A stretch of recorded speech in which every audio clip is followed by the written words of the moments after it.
Shri Guru Charana Padma Kevala Vakati Sarma Shri Guru Charana Padma Kevala Vakati Sarma Mano Mui Savadhan Namate Mano Mui Savadhan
who are serving are really serving. They're not serving, they're doing business.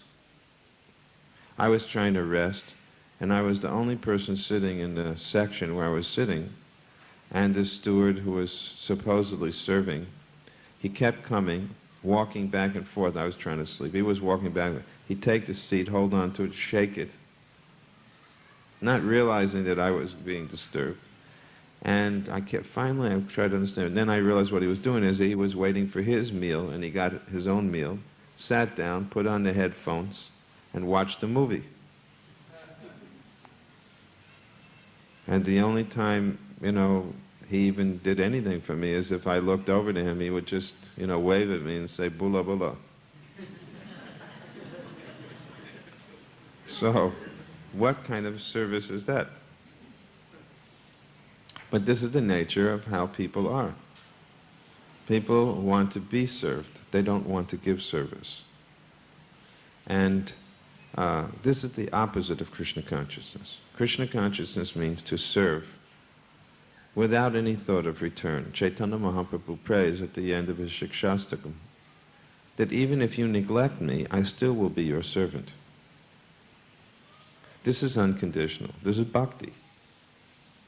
Ahoitakiya pratihata yayatma shuprasidate. And this alone can satisfy the soul. Nothing else. When we have a selfish attitude, it will not satisfy the soul. That's the very nature. The soul's constitutional position is as a part and parcel. And the part and parcel means that it becomes complete when serving the whole, the complete whole, Krishna. Otherwise, it is incomplete. It is unsatisfied. So we are in an illusion to think that we can become happy when we're not serving or when we're being served. So it may seem like I'm being served when you do your puja, but actually I think I'm serving. I hope I'm serving by giving you the opportunity to serve Guru.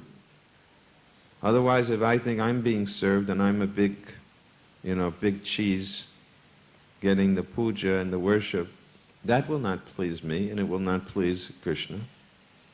So I don't think like that. Bhaktisiddhanta Saraswati Thakur on his Vyas Puja day said that, look at me sitting here, taking all this worship. He said, but actually it is my duty to do so. And it is a service which I am rendering, he said. So the Guru teaches how to serve. That's actually what he teaches, how to be a servant. And can someone get me some warm water? Make it warm. Not warm, make it almost hot, between warm and hot. I'm afraid of catching cold here because I shaved my head and you've got to say some prayers that I don't get. I've been traveling through all different cold climates and I haven't caught cold. I hope I don't catch a cold here. I waited to shave my head till I got here. I thought it will be warm in Fiji. But it was cool.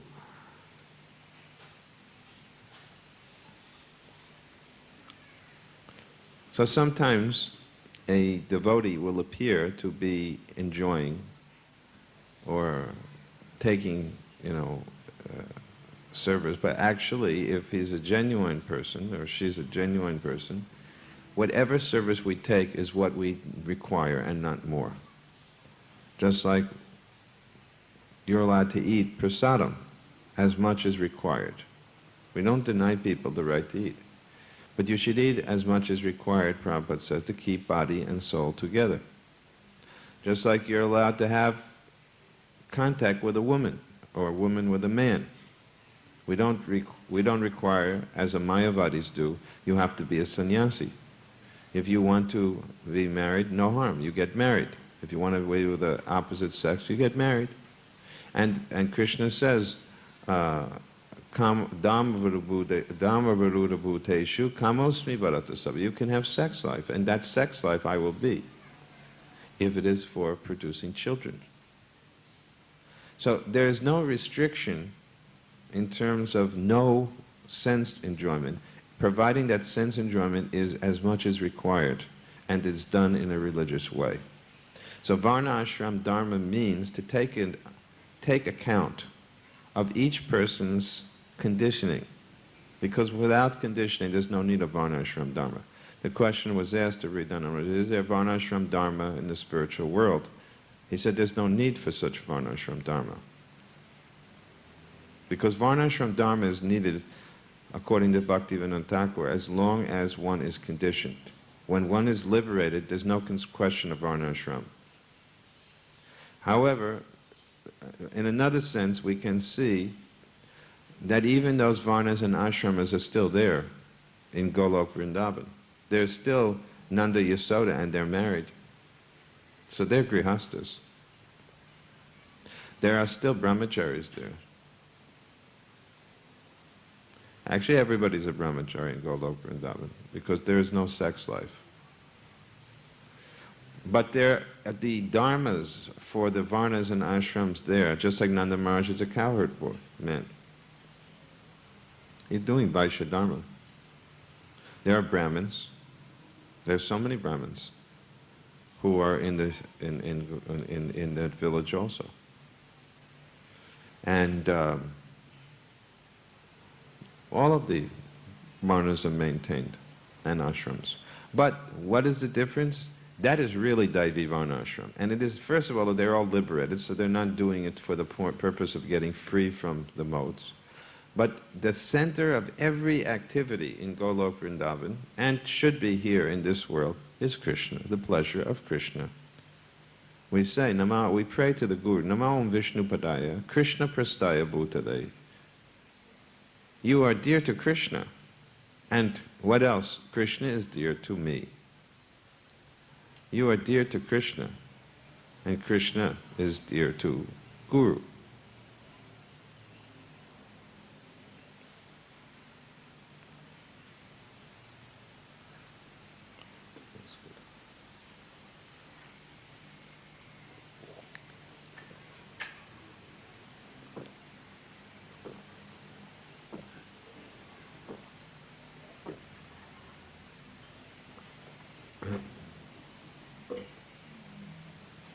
Hot water. This is the nature of the material world. One person is sitting feeling cool, the other one is feeling hot. It's all relative. For a little ant, this is a vast universe, this room.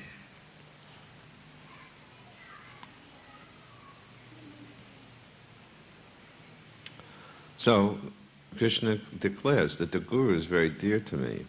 The devotee is very dear to me, more dear than my very self. Why? Because the devotee sacrifices everything for the service of Krishna. Everything. All things are stripped away. We see in the yoga system, one has to give up gradually. One has to merge one sense into the other, and then into the mind, and then into the intelligence, and then into the ego, and then the ego has to be merged until everything is dissolved. The gross and subtle bodies are dissolved, and only the pure spirit soul remains. This is the mechanical process of yoga, Ashtanga yoga. But actually all of these things take place in the process of bhakti yoga. The same system. Every one of the senses, and the mind, and the intelligence, and the ego are fully, materially dissolved. They disappear. A pure devotee does not have material senses, does not have material mind, material intelligence, and material ego. It is completely spiritualized. That means it's destroyed, dissolved. The same thing happens as for the Ashtanga yogi, but through the process of bhakti. Every sense becomes purified. Rishikesha Rishikenam Sevanam Bhakti Uruchate. Every sense liberated. This is Jivan Mukta, Sauchyate. A person appears to be within this world, but actually they're liberated. They're liberated. So, everything, the false ego has to become liberated. How? The false ego, by the grace of Krishna, arrangement of Krishna, it becomes vanquished. Krishna humbles the devotee so that all that a devotee has left is dependence on Vaishnavas, dependence on Guru, and dependence on Krishna, and we will all be brought to that stage. Death will bring one to that stage. I got notice recently, one of my disciples left her body. You might know, she came, I don't know if she came here. You know that Gurudev, you know the guy that always, the photographer and tape man, his wife, did she ever come here? So she was suffering from cancer, leukemia. So the doctors told her, you're going to have a couple months, so she asked me what to do. Can I go to Vrindavan? I said, go to Mayapur, because they have some place in Mayapur. So her son is a nice devotee, Jagannath. He's about 22. He took his mother to Mayapur, and she was living there for about a few weeks. Then I came there because I was on my way here through Mayapur. I spent a week there, spent some time with her. And about 2 weeks after, she stopped eating and just drank Ganges water for about 6-7 days. And then she was in her room in Mayapur, resting, laying down, and 2 or 3 devotees chanting with her. She had a tape of Prabhupada's japa playing in her ear. And without their realizing it, she left her body very peacefully.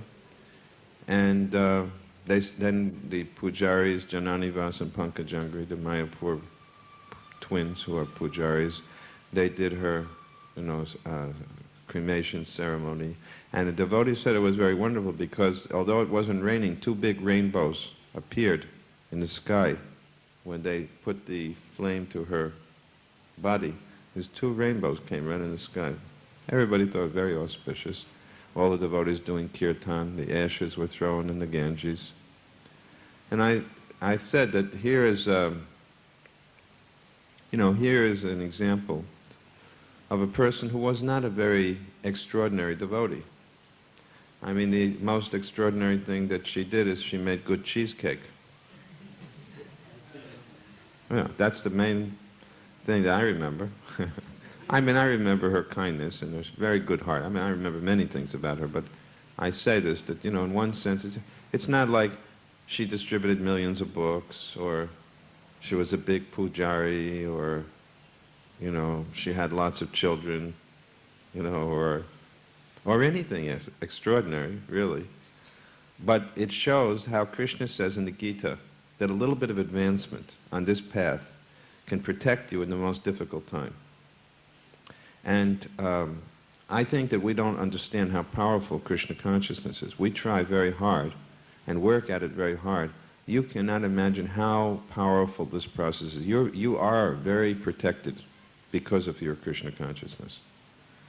We're always in anxiety. Am I Krishna conscious? Am I Krishna conscious?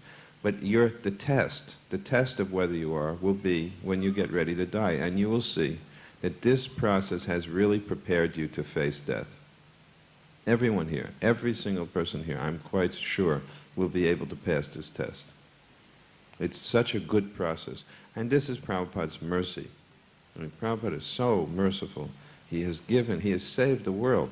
This is our year, Prabhupada's centennial year, Prabhupada's 100th anniversary.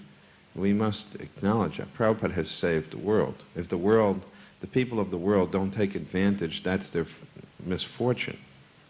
But practically, the ISKCON movement now has distributed, I think it's 500 million books. 500 million books, 10% of the population of the world has gotten books. And 500 million means at least 1 billion or more have seen the books. Only in 30 years. That's extraordinary.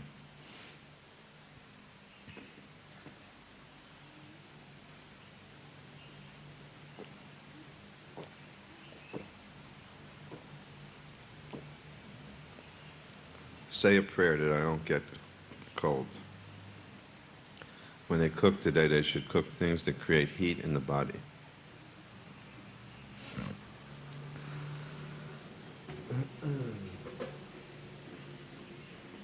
They say you catch cold because of weak glands. The glands are weak. What are these glands called?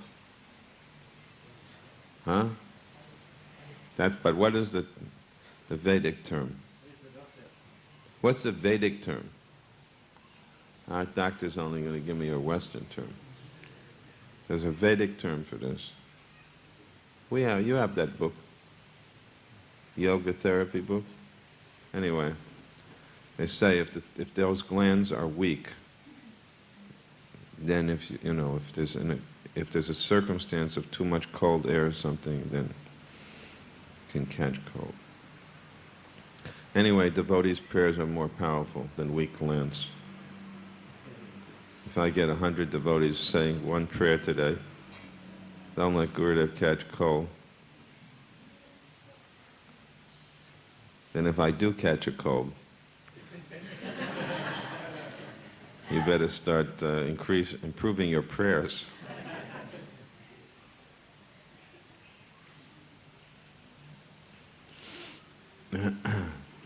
Well, the deities look certainly very nice.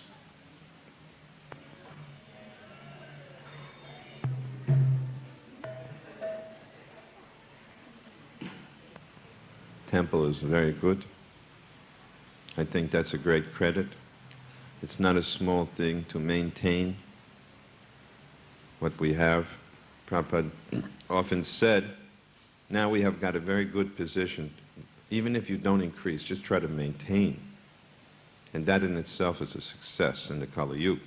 Because in the Kali Yuga, everything's decreasing. So Prabhupada said, if you can just maintain even the standards that we have at that time, he said, it'll be very good. And I think we have done at least that. From Prabhupada's time, it has been maintained. And that's your credit. All of you have worked. All of you who have worked. I won't say all of you have worked. I will say all of you who have worked get credit. Why should I praise you for what some of you may not have done? But those who have done surely do deserve credit. Here, Suva, Lambasa, Raki, Singatoka, wherever you are, whatever you have done, Krishna knows very well. Can't fool him. It's not that one can come on the day the Guru arrives and make a big garland and give a good smile and think that my Guru will certainly think that I'm fixed up in Krishna consciousness. I think the spiritual master and Krishna, they see when you least expect it, not when you most expect it. We should realize that. Someone was telling, and I was repeating this point, I appreciate it very much. Someone told me in Melbourne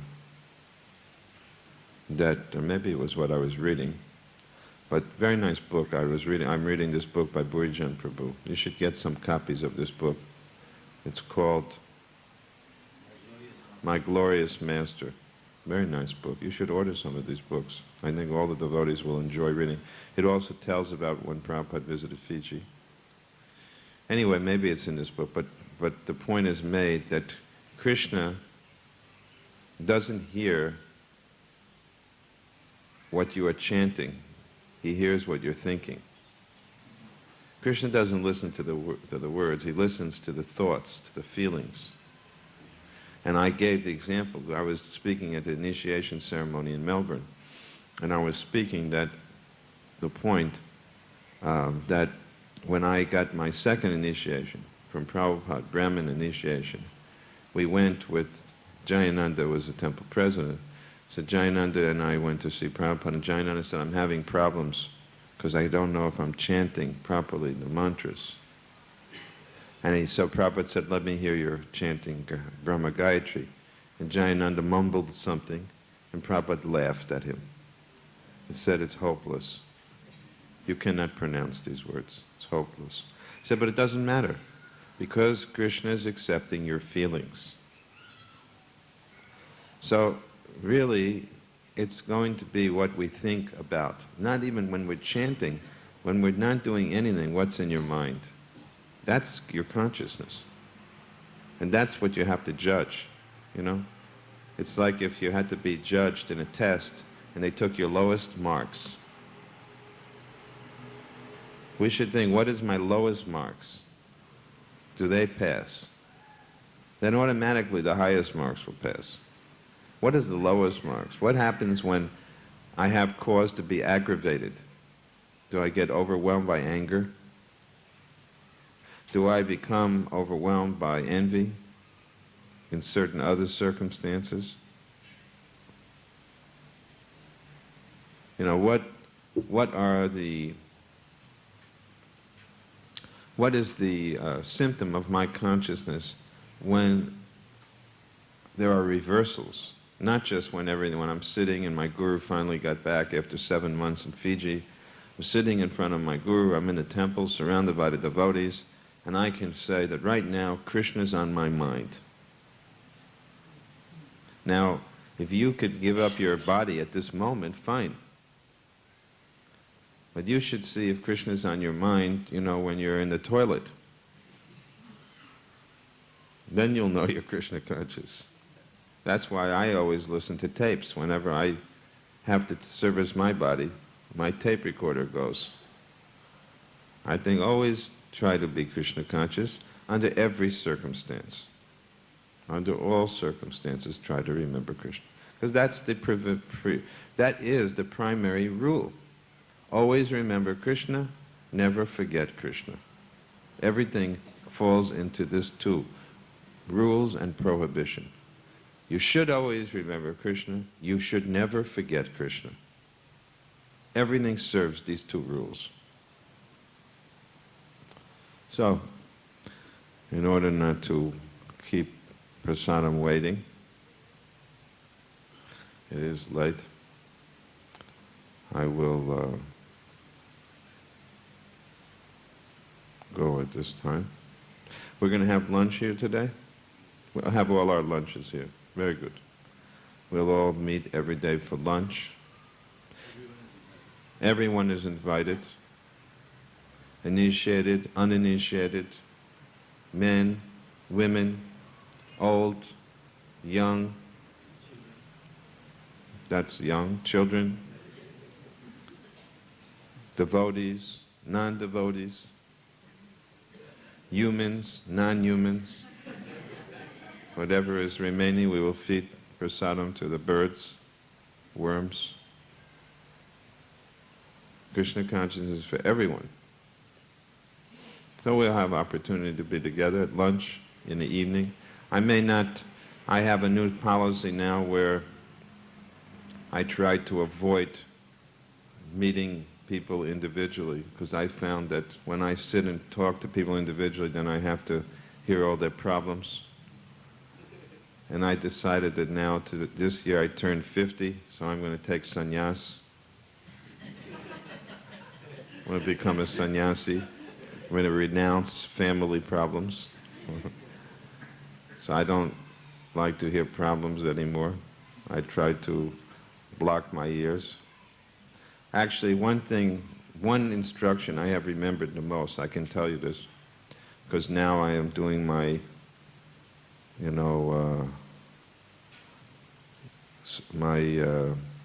school lila. Well, I hope it's a lila.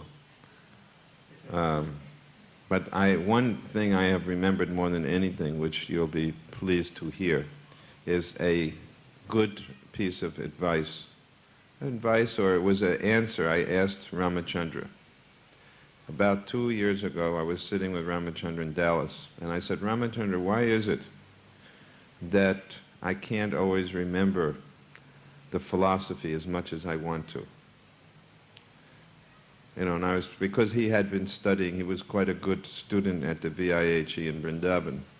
He distinguished himself there as an outstanding student, and actually Burijan Prabhu and Damodar Maharaj told me that, this man can become a world-class preacher. Yeah, I said, he's already Raj Pandit. He said, yeah, but he's only the Raj Pandit of Fiji. He can be, the whole world he can preach. So I thought, well, they gave him such a high recommendation, maybe I'll ask him this question. Why is it that, and then he said to me, the problem, Srila Gurudev, is that you are doing too many things. He said, you have so many things in your mind. If anybody with this many things in mind can never possibly remember all of the philosophy that they're studying, etc.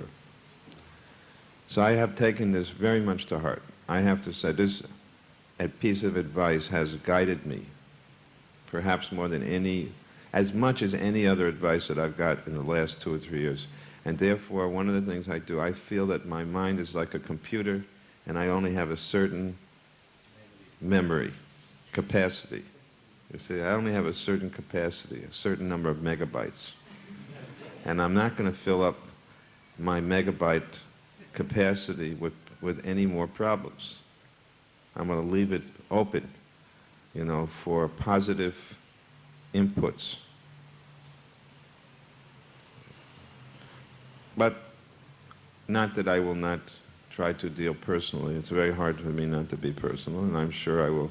I told Jagannath that I liked to visit people in their homes, so I want to again come and be with you in your homes.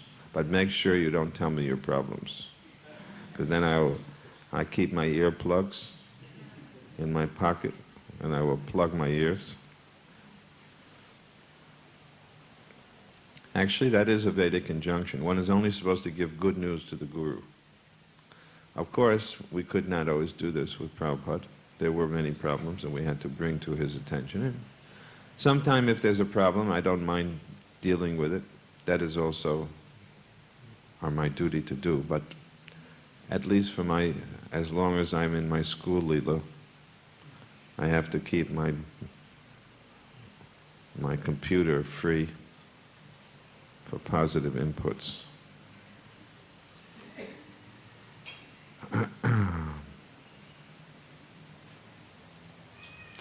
So I will take your leave now, get a little prasadam. You should also take some prasadam. Is there any program today? This evening we'll be here. Very good. We'll meet again. 6:30 will be Aarti, so devotees can come to the Aarti, and after the Aarti we'll have the classes.